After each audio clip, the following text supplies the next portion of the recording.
This time the Muslims are threatening the creators of South Park over, get this, the Prophet Muhammad depicted in a giant bear costume. Sure, South Park depicted Muhammad back in 2001 without incident. Then about 4 years later on came the Danish cartoon incident, where the Islamic nations decided that their Dark Age laws about anyone who draws the Prophet Muhammad should be put to death should be enforced on the rest of the world, and in the ensuing tantrum over 100 people died worldwide. Over 100 people died because of that. And now, seeing as South Park recently depicted Muhammad in disguise as a giant bear, they decided to oh so generously warn the creators of South Park that they will end up like Theo van Gogh. You know, the unarmed guy who was cycling to work before he was shot 8 times, then stabbed and then had his head cut off, simply because he made a film critical of Islam. Bravo on a prime example of why your religion has no place in the first world. You see, all that barbaric stuff in the Quran about cutting off arms, legs, tongues, heads and so on, Sharia law you call it. You know, all that stuff that you actually enforce in the Middle East about stonings and whatnot. There's similar stuff in the Bible, you know, utterly destroy those who don't buy into the religion and stone disobedient children and whatever. However, ultimately, after 1,500 years of acting very much as you do now, it was convinced in the Enlightenment that that really wasn't the way forwards. Mankind moved forward out of the age of religion and into the broad sunlit uplands of the age of reason and the first world, and it's never looked back since. I mean, let me make this absolutely clear. The computer that you're sitting in front of, watching this video on, is a symphony of the fruit of scientific naturalism. You want to live in the first world? You want to live in the age of reason and taste its sweetmeats? That's really not a problem.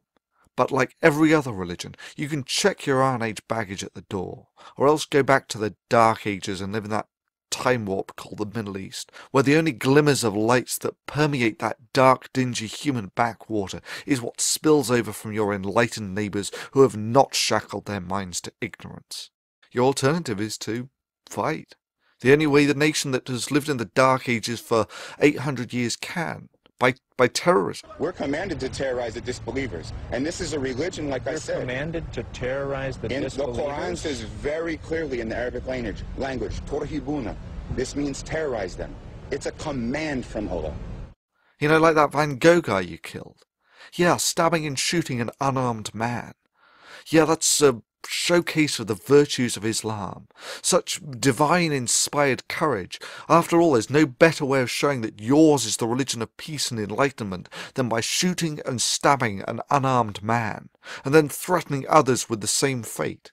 And yet, of course, the criticism of the moderate Muslims was conspicuous only by its absence, and that really does speak volumes of their attitude to these acts. However, the Enlightenment did not just raise the standard of living. It did more than deliver us clean water, the eradication of smallpox and the PlayStation. The rift between the prowess of the First World and the advanced warriors of Islam on the battlefield can be put in no lesser terms than the contrast between ants and gods. Those of us who have lived in the age of reason understand that with great power comes great responsibility, and that the power of the age of reason must never be allowed to fall into the hands of those from the age of religion. For there is no doubt in my mind that if such power were delivered into the primitive hands of a theocracy, that genocide of the infidel and doing Allah's work would be synonymous terms.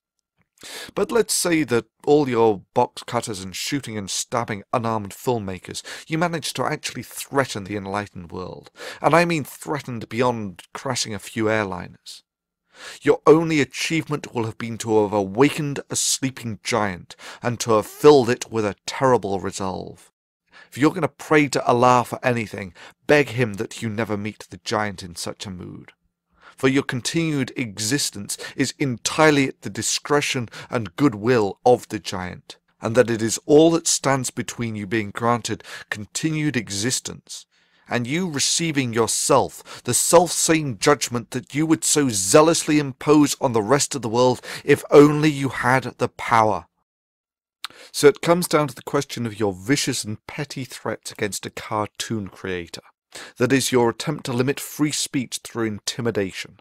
Well, I cannot speak for them, but I can speak for myself, and to those who live in the age of religion I say this.